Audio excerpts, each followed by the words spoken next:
പല മേഖലകളിലും പെൺകുട്ടികളെ വിളിക്കുന്നത് അഭിനയിക്കാൻ വേണ്ടി മാത്രമല്ല, പല കാരണങ്ങൾ ചോദിക്കാറുണ്ട്, പല കാര്യങ്ങൾ ചോദിക്കാറുണ്ട്. അതെന്താണെന്ന് മനസ്സിലാക്കാം. ഇപ്പൊ കാസ്റ്റിംഗ് കോച്ച് എന്ന് പറയും, നേരത്തെ അത് അഡ്ജസ്റ്റ്മെന്റ് എന്ന് പറയും. അപ്പൊ ആ സംഭവങ്ങളൊക്കെ ഉൾപ്പെടുത്തിക്കൊണ്ടാണ് ബിഗ് ബോസിനെ കുറിച്ച് ഒരാൾ ലൈവ് ഇട്ടത്. അപ്പൊ ഈ അങ്ങനെ എല്ലാ മേഖലകളിലും അങ്ങനെ ഉണ്ടെന്നാണോ അറിവുള്ളത് അമൃതയ്ക്ക്? എല്ലാ മേഖലകളിലും മീൻസ് കലാപരമായിട്ടുള്ള എല്ലാ സിനിമ, സീരിയൽ ആയാലും ഇപ്പൊ ഇങ്ങനെ റിയാലിറ്റി ഷോ ആയാലും ഞാൻ ഫസ്റ്റ് ഞാൻ സിനിമയിലാണ് ഫസ്റ്റ് കോൺസെൻട്രേറ്റ് ചെയ്തുകൊണ്ടുണ്ടായിരുന്നത്. അത് കഴിഞ്ഞിട്ട് പിന്നെ അവിടെ എനിക്കൊന്നും വർക്ക്ഔട്ട് ആവാത്തതുകൊണ്ട് ഞാനാണെങ്കിൽ എങ്ങനെയാ ഭയങ്കര സേഫ് സോണിൽ എങ്ങനെ ട്രാവൽ ചെയ്യാം നോക്കി. എനിക്ക് അങ്ങനെ സ്ട്രഗിൾസ് എടുക്കുന്നത്, റിസ്ക് ഫാക്ടേഴ്സ് എടുക്കുന്നത് അങ്ങനത്തെ ഒന്നും എനിക്ക് ഇഷ്ടമല്ലാത്ത ഒരാളാണ്. അപ്പം ഞാൻ ഏതാണോ ഏറ്റവും ബെറ്റർ ആൻഡ് സേഫ് ആയിട്ടുള്ളത് അതിൽ ഞാൻ അങ്ങനെ ചുരുണ്ടുകൂടി കിടക്കുന്ന ഒരാളാണ്. അപ്പം അതുകൊണ്ട് ഈ ഫിലിം ഫീൽഡിൽ എനിക്ക് കുറച്ച് സ്ട്രഗിൾസും കാര്യങ്ങളൊക്കെ, നമ്മുടെ ഒരു റിലേറ്റീവോ ആരും നമുക്കൊരു ബാക്കപ്പും ഇല്ല, റിലേറ്റീവ്സ് ആരും പിന്നെ ഫിലിം ഫീൽഡിൽ വർക്ക് ചെയ്യുന്നില്ല. സോ ഒറ്റയ്ക്ക് നിന്ന് സ്ട്രഗിൾ ചെയ്ത് എനിക്ക് മടുത്തു. ആകെ സ്ട്രഗിൾ ചെയ്തു എന്ന് പറയാനൊന്നുമില്ല കേട്ടോ. ഒരു 1-2 വർഷമാണ് ഞാൻ ട്രൈ ചെയ്തിട്ടുള്ളത്. ഞാൻ പറയുന്നത് എൻ്റെ കൂടെ സ്റ്റാർട്ട് ചെയ്തിട്ട് എനിക്ക് മുന്നേ എൻ്റെ കൂടെ പഠിച്ചവരൊക്കെ എനിക്ക് മുന്നേ സ്റ്റാർട്ട് ചെയ്തിട്ട് ഇപ്പോഴും സ്ട്രഗിൾ ചെയ്തുകൊണ്ടിരിക്കുന്നുണ്ട്. അപ്പോൾ അതൊക്കെ വെച്ച് നോക്കുമ്പോൾ എൻ്റെ സ്ട്രഗിൾ ഒന്നും സത്യം പറഞ്ഞാൽ ഒന്നുമല്ല. ഞാൻ ആ ഒരു 2 വർഷം സ്ട്രഗിൾ ചെയ്തിട്ട് പിന്നെ ഞാൻ വിട്ടു. പിന്നെ ഞാൻ ടാറ്റ ബൈ ബൈ പറഞ്ഞിട്ട് ഞാൻ പിന്നെ സീരിയൽ ഇൻഡസ്ട്രിയിലേക്ക് എനിക്ക് വളരെ പെട്ടെന്നാണ് എനിക്ക് ചാൻസ് വന്നത് സീരിയലിലേക്ക്. ആ സമയത്ത് ഞാൻ സിനിമയിൽ ട്രൈ ചെയ്യുന്ന സമയത്ത് തന്നെ എനിക്ക് സീരിയൽ വന്നിട്ടുണ്ടായിരുന്നു. അപ്പോൾ ഞാൻ അവരോട് പറഞ്ഞതെന്ന് പറഞ്ഞാൽ ഞാനിപ്പം കോൺസെൻട്രേറ്റ് ചെയ്യുന്നത് സിനിമയാണ്, ലെറ്റ് മീ ഡൂ ദാറ്റ്.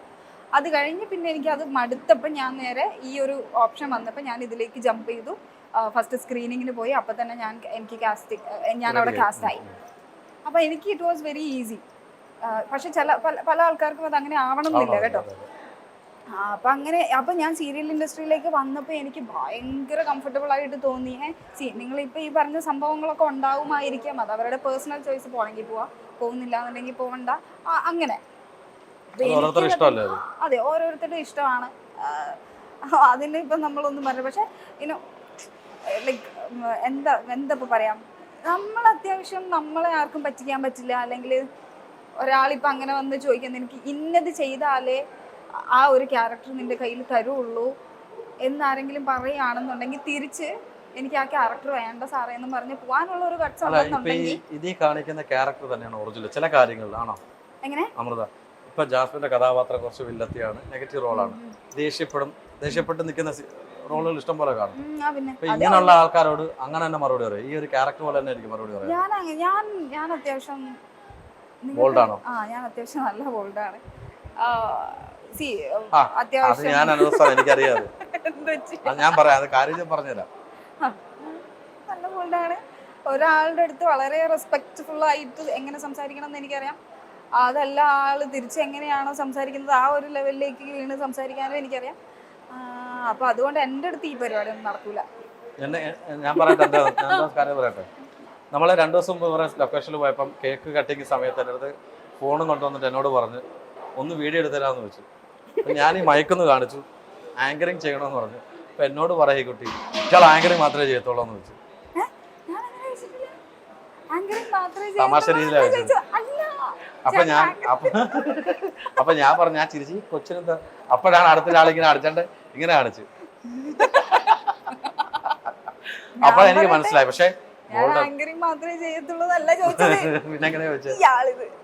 ഞാൻ എന്താ ചോദിച്ചതറിയോ, ചേട്ടൻ ആങ്കറിങ് ചെയ്യുന്നു എന്ന് പറയുമ്പോ എനിക്ക് മനസ്സിലായില്ല നിങ്ങൾ ഇത് ഷൂട്ട് ചെയ്യാണ്, നിങ്ങൾ ഇത് എപ്പിസോഡായിട്ട് നമ്മുടെ ക്യാമറ ഉണ്ടെന്നുള്ള മനസ്സിലായില്ല. ഇല്ല. അപ്പൊ ഞാൻ വിചാരിച്ചു ആങ്കറിങ് എന്തിനാണ് ആങ്കറിങ് ചെയ്യുന്നത്, ഇവിടെ ഇത് കേക്ക് കട്ടിങ് ചെയ്യുന്നതിന് എന്തിനാ ആങ്കറിങ് ചെയ്യുന്നതെന്നുള്ള സ്കീമായിരുന്നു. അത് കഴിഞ്ഞ് ഞാൻ തിരിച്ചു വരുമ്പോഴാണ് ഈ ചേട്ടൻ ക്യാമറയും കൊണ്ടവിടെ നിൽക്കുന്നുണ്ട്. അപ്പൊ ഞാൻ ഈ എപ്പിസോഡ് പോകാനുണ്ടല്ലോ അതിനാണ് ആങ്കറിങ് ചെയ്യുന്നതെന്നാ ചോദിച്ചത്. മനസ്സിലായോ? ഓക്കെ, എന്തായാലും വളരെ സന്തോഷമുള്ള സമയം തന്നെയാണ്. കാര്യം എന്ന് വെച്ചാൽ ഇപ്പോൾ കല്യാണത്തിന്റെ തിരക്ക് നടക്കുന്ന, എല്ലാവരും ഊണ് കഴിക്കാൻ പോകുന്നു. അപ്പോൾ ഈ ഒരു സാഹചര്യത്തിൽ കാര്യം ഇപ്പം 2 വർഷത്തെ ഒരു പ്രയത്നം ഉണ്ടെന്ന് പറഞ്ഞു. ആ 2 വർഷത്തെ പ്രയത്നം, 2 വർഷത്തെ പ്രയത്നം ഇറ്റ് വാസ് ഇൻ മൂവി ഇൻഡസ്ട്രിയിൽ. ഓക്കെ, ഞാൻ വന്നിട്ട് ഏകദേശം 3.5 years 4 years ഓൾമോസ്റ്റ്. അത് പറഞ്ഞത് ബിഫോർ 2 year നിങ്ങൾ ആ എഫേർട്ടിലാണ്. അതായത് സിനിമയിൽ വന്ന എഫേർട്ടിൽ ഡയറക്റ്റ് ജമ്പ് ചെയ്ത് സീരിയലിലേക്കാണ്. ഇപ്പം സ്റ്റിക്ക് ഓൺ ചെയ്തിരിക്കുന്നത് പാർവതിയിലാണ്. ഇപ്പൊ എത്ര സീരിയൽ ഇപ്പം നിലവിൽ ഇപ്പൊ എത്ര കഴിഞ്ഞു? ഞാനിപ്പോ 8ാമത്തെ സീരിയലാണ്. ഈ 8ാമത്തെ സീരിയൽ എത്തിയപ്പോൾ ഏറ്റവും ഫേവറേറ്റ് സീരിയൽ ഏതാണെന്ന് ചോദിച്ചാൽ? ഏറ്റവും ഫേവറേറ്റ് സീരിയൽ കുടുംബവിളക്ക്. അപ്പോൾ ഈ കുടുംബവിളക്കിലെ ആൾക്കാരെല്ലാം കൂടെ ഒരു ദിവസം ഒരു കുടുംബമായിട്ട് ഒരു ഷോപ്പിൽ വന്നായിരുന്നു, ഓർമ്മയുണ്ടോ? കുടുംബവിളക്കില് ഷോപ്പിൽ വന്നായിരുന്നു, പൂജയിൽ വന്നായിരുന്നു, ഓർമ്മയുണ്ടോ? ഈ ആളിനെ കുറിച്ച് ഞാൻ ഒരു കാര്യം കൂടെ പറഞ്ഞുതരാം. കുടുംബവിളക്കിലെ എല്ലാവരും കൂടെ കുടുംബമായിട്ട് നമ്മുടെ പൂജയിൽ വന്നു. അവിടെ വന്നപ്പോഴും ഒരു ഡാൻസ് കളിക്കാൻ ഞാൻ കെഞ്ചി. അന്ന് സ്കേർട്ടായിട്ടിരുന്ന ഡ്രസ്സ് വരെ ഞാൻ പറഞ്ഞുതരാം, എൻ്റെ ഫോട്ടോ അടപ്പുണ്ട്. അന്ന് ഭയങ്കര ജാടയെ കാണിച്ചു. അന്ന് തൊട്ട് ഞാൻ തുടങ്ങി അന്ന് ജാടയാണ്. എന്റെ അമ്മേ, ഞാൻ ഡാൻസ് ചെയ്തത് ചേട്ടൻ കണ്ടില്ലേ? ഡാൻസ് അല്ല, ഇപ്പൊ ഓർമ്മയുണ്ടോ എന്നെ?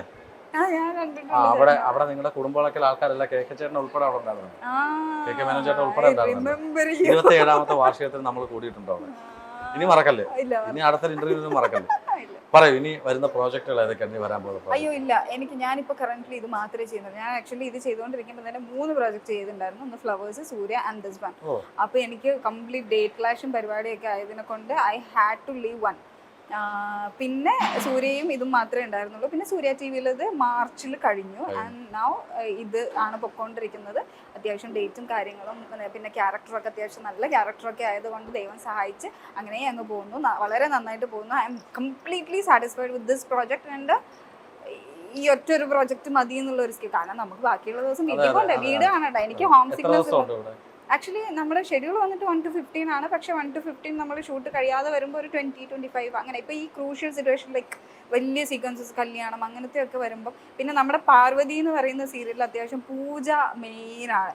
ഒരു ഷെഡ്യൂളിൽ പോലും ഒരു ഷെഡ്യൂൾ 2-3 പൂജയൊക്കെ ഉണ്ടാവും. അപ്പോൾ അതൊക്കെ എന്ന് പറഞ്ഞാൽ വലിയ സീക്വൻസസ് ഒക്കെ ആയിരിക്കും. അപ്പോൾ ഒറ്റ ദിവസം കൊണ്ട് നമുക്ക് തീർത്ത് പോകാനൊന്നും പറ്റാത്ത സ്ത്രീകൾ വരുമ്പോൾ, സിറ്റുവേഷൻസ് വരുമ്പോൾ നമ്മളൊരു 25 days ഒക്കെ നമ്മൾ കണ്ടിന്യൂസ്ലി ഷൂട്ട് വെക്കാറുണ്ട്.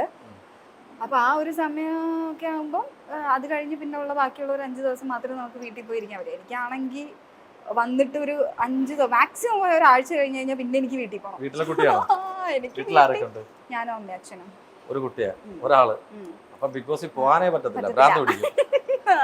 അവിടെ ഒരു 10 ദിവസം കഴിയുമ്പോൾ തന്നെ അപ്പോഴേ അമൃത പറയാം എനിക്ക് വീട്ടിൽ പോകണമെന്ന് പറഞ്ഞ് കൈകാലത്ത് അടിക്കുക, അച്ഛനമ്മയും കാണണം പറഞ്ഞിട്ട്. അവിടെ അത് നടക്കൂല. പക്ഷെ നമുക്ക് ബിസി ഇരിക്കുക, എപ്പോഴും ബിസി ആയിരിക്കുന്നതാണ് നമ്മൾ ഏറ്റവും നല്ലത്. അപ്പൊ 100 ദിവസമൊക്കെ കടന്നു കഴിഞ്ഞാൽ പ്രശ്നമാവും. വീട്ടിൽ പോകണം. മസ്റ്റാണ് എനിക്ക് അച്ഛനമ്മയും കാണണം. എന്റെ വീട്, എന്റെ റൂം, അതൊക്കെ എനിക്ക് ഭയങ്കര കമ്മിറ്റ്മെന്റ്. റൂം എന്തെങ്കിലും വ്യത്യാസം ഉണ്ടോ? എന്റെ റൂമിൽ ഞാനൊരു TV മേടിച്ചു വെച്ചിട്ടുണ്ട്, അത്രേ ഉള്ളൂ. ജനിച്ചതൊക്കെ അവിടെ തന്നെയാണോ അതോ വേറെ വീട് വാങ്ങിച്ചു മാറിയോ? ഇല്ല, വീട് വാങ്ങിച്ചു മാറിയതാണ്. പക്ഷെ എന്നാലും നമ്മുടെ തന്നെ ഒരു ഷെൽട്ടർ എന്നൊക്കെ പറയുമ്പോൾ അത് ഉറപ്പായിട്ടും നമ്മുടെ സ്വാതന്ത്ര്യം ആ റൂമിനകത്താണ്. പിന്നെ അപ്പം എല്ലാ ഭാവങ്ങളും അനുമ്പ് പഠിച്ചതൊക്കെ എവിടെയാണ്? അവിടെ തന്നെയാണോ? ഞാൻ പഠിച്ചത് നാട്ടിൽ തന്നെയാണ്. +2 വരെ പഠിച്ചത്. അത് കഴിഞ്ഞിട്ട് ഡിഗ്രി ചെയ്യാൻ വേണ്ടിയിട്ട് ഞാൻ മംഗലാപുരം പോയി. BA ഇംഗ്ലീഷ് ലിറ്ററേച്ചറും BA ഭരതനാട്യമാണ് ഞാൻ പഠിച്ചത്. അവിടെ അടുത്താണല്ലേ? അപ്പൊ ഈ ക്യാരക്ടർ തീർച്ചയായിട്ടും ഈ ഒരു ജാസ്മിൻ എന്ന കഥാപാത്രം, അതുപോലെ നമ്മുടെ പാർവതിയെ നിങ്ങളെ ഇരു കൈ നീട്ടി സ്വീകരിച്ചതായി അറിയാം. അപ്പൊ എന്താണ് നമ്മുടെ പ്രേക്ഷകരോട് എന്താ പറയാനുള്ളത്? പ്രേക്ഷകരോട് പറയാനുള്ളത്, പേഴ്സണലി പറയാനുള്ളത്, എനിക്ക് എന്നെ സപ്പോർട്ട് ചെയ്യുന്നത് ഇത്രയും നാൾ സപ്പോർട്ട് ചെയ്ത പോലെ തന്നെ ഇനിയും സപ്പോർട്ട് ചെയ്യുക. പിന്നെ അതേപോലെ നമ്മുടെ സീരിയൽ, ഇപ്പം ഞാൻ ചെയ്തുകൊണ്ടിരിക്കുന്ന സീരിയൽ പാർവതി എന്ന് പറയുന്ന സെൻട്രൽ ക്യാരക്ടർ ചെറുതായിട്ടൊന്ന് മാറിയിട്ടുണ്ട്. പക്ഷെ അതൊന്നും നമ്മുടെ എന്താ പറയുക കഥയെയോ അല്ലെങ്കിൽ സീരിയലിനെയോ ഒന്നും ബാധിച്ചിട്ടില്ല, ഭയങ്കരമായിട്ട് ബാധിച്ചിട്ടില്ല. അപ്പം പഴയ പാർവതീനെ സപ്പോർട്ട് ചെയ്ത പോലെ തന്നെ പുതിയ പാർവതീനെയും സപ്പോർട്ട് ചെയ്യുക. നമ്മുടെ സീരിയൽ തുടർന്നും കാണാം. അപ്പം ഒരു കാര്യം ചോദിച്ചോട്ടെ, പഴയ പാർവതി എന്ത് പറ്റിയാണ് മാറിയത്? അയ്യോ അതെനിക്കറിയില്ല. അപ്പൊ പാർവതിയോട് ചോദിക്കല്ലേ? ഏത് പാർവതി? നായികയോട് തന്നെ ചോദിക്കാം. പുതിയ പാർവതിക്ക് തീരെ അറിയില്ല അവൾ എന്താ മാറിയെന്നുള്ളത്. പിന്നെ എന്തായാലും വളരെ സന്തോഷം. നിങ്ങൾ അറിയുമ്പോൾ ചില കാര്യങ്ങൾ മറച്ചു വെക്കുന്നത് എപ്പോഴും നല്ലതാണ്. അറിഞ്ഞാൽ പോലും ആ ഫേസിലുണ്ട്, അറിഞ്ഞാൽ പോലും മറച്ചു വെക്കുന്നത് എപ്പോഴും നല്ലതാണ്. കാര്യം ആ സേഫ് സോണാണ്. തീർച്ചയായിട്ടും നല്ല കാര്യം തന്നെയാണ് അത്. അപ്പൊ എല്ലാവിധ ഭാഗങ്ങളും നേരുന്നു. 2024 ആകുമ്പോൾ പറഞ്ഞ പോലെ തന്നെ ഞാൻ നമ്മുടെ കേക്ക് കട്ടിങ് സമയത്ത് പറഞ്ഞ പോലെ തന്നെ ഒരു 1000 എപ്പിസോഡ് ആകട്ടെ. ആ സമയത്തും ഞങ്ങൾ നമ്മുടെ മൂവി വേൾഡ് മീഡിയ ഇവിടെ എത്തട്ടെ. നമ്മുടെ ചാനലിനെ കുറിച്ച് എന്താ പറയാനുള്ളത്? ചാനലിനെ കുറിച്ച് സത്യമായിട്ടും എനിക്ക് ചേട്ടനവിടെ വന്നിട്ട് ചാനലിനെ കുറിച്ച് പറയുമ്പോൾ ഞാൻ നോക്കാം. നോക്കണം, കയറി കാണണം കേട്ടോ. കാരണം എന്ന് പറഞ്ഞാൽ അത്രയും എക്സ്റ്റാബ്ലിഷ് ആയിട്ടുള്ള ചാനലാണ്. നമുക്ക് 262 ചാനൽസ് ഉണ്ട്. അപ്പൊ കയറി കാണുക. നമ്മുടെ ഈ ഇന്റർവ്യൂ നല്ല വൈറലാവട്ടെ, കിളികൾ പറക്കട്ടെ. Thank you so much.